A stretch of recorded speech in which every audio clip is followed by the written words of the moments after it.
Yes. Då var vi tillbaka ännu en gång med ett nytt avsnitt av podcasten Pump Magnesium. Och idag så har vi rest en liten sväng och landat utanför Hindås. I Hindås så har vi varit på ett seminarium med Coan som är en av de bästa lyftarna genom tiderna med inte färre än 70 olika världsrekord på sitt CV. Och vi har slagit ner oss här i soffan tillsammans med Stefan Waltersson som har arrangerat det här seminariet tillsammans med Ed Coan. Med anledning av att vår huvudgäst idag inte pratar svenska så kommer vi prata på engelska i resten av avsnittet. Så att jag vill bara förbereda er på det. Eller kanske svengelska i mitt fall då. Hi. Hello, big guy. How are you? I'm pretty good today. How did you two guys meet from the start? I did a workshop for him the other year, and he hosted me. Last year? Yeah. All right. And it was like powerlifting also, like on the bench press, squat, deadlift? Yeah, like and that. then whatever other questions anyone ever has on all kinds of strength. All right. How does it feel to have 17 different world record? Isn't that like... You know what? Of course I like it. Yes. But I never really set out for that. I just set out to be better. And some of my idols that I looked up to before, how they lifted, I was like, well, if they can do it, then why can't I? And I just set out to get better and better and better. And Like I was progress only? Yeah, I was an information machine. I was just every powerlifting, bodybuilding magazine I could read, I looked at and asked questions and never thought I never was under the assumption that I knew everything. So I knew there was always ways to get better. All right. How did you start training from the first time? I started as a bodybuilder. Oh, you did? Yeah, my first year in high school, I wasn't even 5 foot tall. I was just under 5 foot tall, and I weighed like 45 kilos. So there was a wrestling weight class that was 98 pounds, so just under 45 kilos. So I went into wrestling. So I started off wrestling first. And then like the other millions of people, I watched Pumping Iron. Yes, of course. So I tried to be Arnold, and then I met Arnold in person, and I was like, looking straight up at him, I was like, oh crap, he's way too tall. So I tried to be Franco, because Franco was the short, strong guy, and I really liked the strength part. Yes. So then one day I was at home watching TV, and a weekend sports program on one of the major TV stations was called Wild World of Sports, and they had the U.S. Powerlifting Nationals on TV, and I saw Bill Kazmaier. Uh-huh. And I was like, well, wait a second, you could be that big, that strong, not have to wear that little outfit and pose on stage and diet that hard. I think I found my ideal sport. So then I started powerlifting, and that's when I bought Powerlifting USA, and I started trying to learn and experiment on my own. Back in those days, did you have any idols or athletes that you looked up to? My first one was Bill Kazmaier, because he's the first monster I ever saw on TV. Yes. And then winning all the World's Strongest Man and stuff like that was so unbelievable to say, oh, I met that guy. And, you know, how many powerlifters have a one-word name? Just Kaz. Not many. Yeah, just Kaz. So he was really the first one. And then I wouldn't say I have a lot of other idols in powerlifting. There was guys I looked up to that I admired their lifting, but I didn't meet any of them at the time, so it was only like from the magazines that they were like, wow, look at that guy. Did you know early on that you wanted to compete also, or was it more like something that grew over time? Kind of. There was a younger guy who turned out to, or a little bit older than me, in the gym that I trained at. It was a health club, and he had already gone into, like, they used to call like a class 3 novice. It was for beginners, you know, whose totals were way low. All right. And he had already gone into one or two of those, so I said, well, yeah, I'll try one of those. So I got ready for it, not really knowing what to do. I think I squatted twice a week and maxed out both days till I hit 227 kilos. And then the rest is history. Then I just kept learning from my mistakes. All right. I learned a lot during your seminar here at Seminov. Thank you. Yesterday. And first off, we practiced practice, like exercise the squats and deadlift and squats. The order of the like a Bench press contest, and squat, deadlift. bench, Yes, yes. And one thing I thought of was that we began with the workout and then theory and then Q&A. And why did you start with the exercise part of the seminar? Well, you could go to a seminar where someone just speaks, and you may learn a routine, but if you don't know how to do the exercises right, you'll never be able to do the routine. Yes. You'll never go any further. So it's better That's to true. teach proper form first, and the reason why you do that, and then go from there. All right. What is your greatest memory from your early days as a competitive powerlifter? I really enjoyed traveling and meeting people. That was the best time. It's worth more than any other trophy. There's still people I up to this day that I knew 30 years ago or more that I can still talk to, and not just from the USA, from all kinds of other countries. So that's probably the best thing is you have lifelong commonalities and bonds with these people. Did you always travel for competitions or even seminars and workshops or stuff like that? I didn't do that many workshops or anything when I was younger. Yes.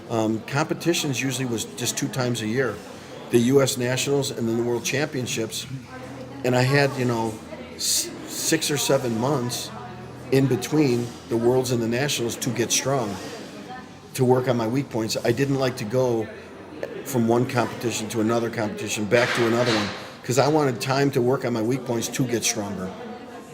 All right. Do you have any great memories also from your competitive days when like some huge moments that is like life-changing or like some hallelujah moments? I don't think it's any hallelujah moments.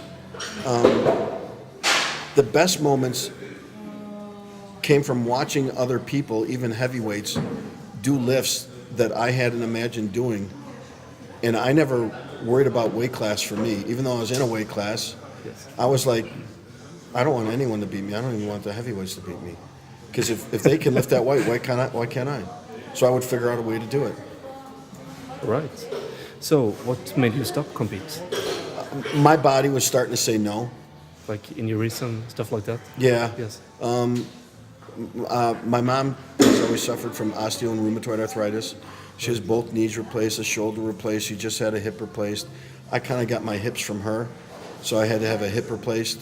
And I felt the pain coming on right before my last competition, and I just held out for some years until I could get a good job done.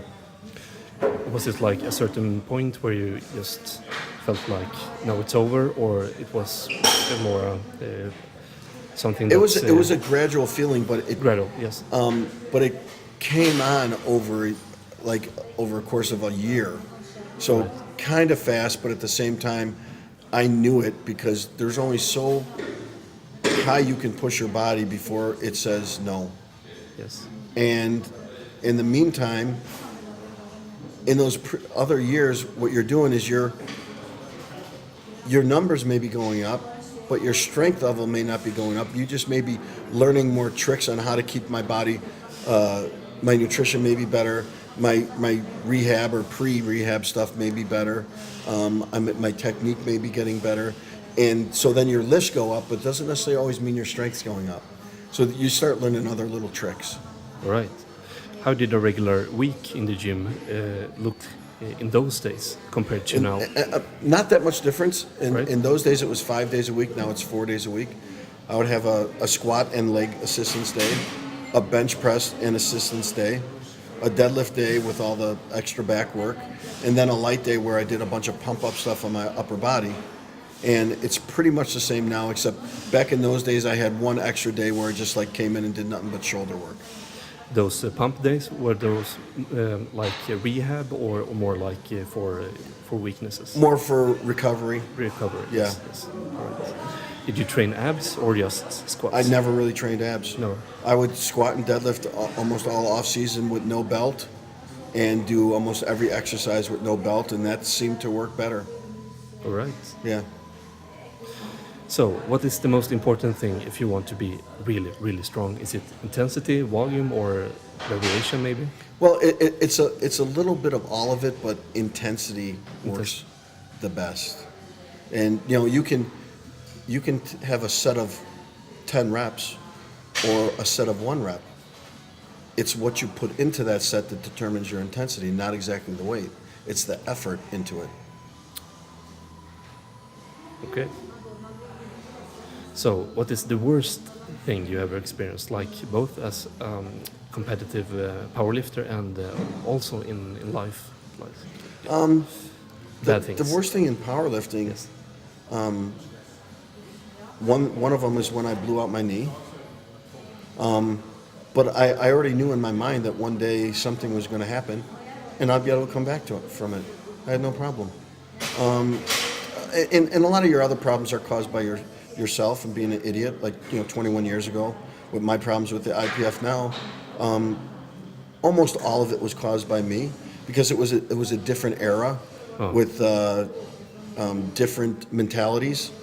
And I got caught up in that a little bit. I'm not ashamed of it. It's just mistakes you make and you get on with it and live the rest of your life. Pretty much, We will have a reason to talk more about that Sure. in just a moment. What is the worst thing you ever experienced as a newbie in the gym? Like your worst mistake, maybe, and Overtraining. overtraining. Yeah, I've had some muscle tears from overtraining. Like, I was bench pressing around 220 kilos raw as an 82.5 kilo lifter when I was 21 years old, or even right before 21 years old. And so I figured, well, you know what? I have a heavy day and a light day bench, and that's working, and my bench is going crazy. If I add a medium day in there, it's going to go even better. It didn't. I tore my back. Tore a big chunk of muscle that's still missing. And so you kind of learn it's more from overtraining. Overtraining. I tell people, and from yesterday during the workshop, Yes.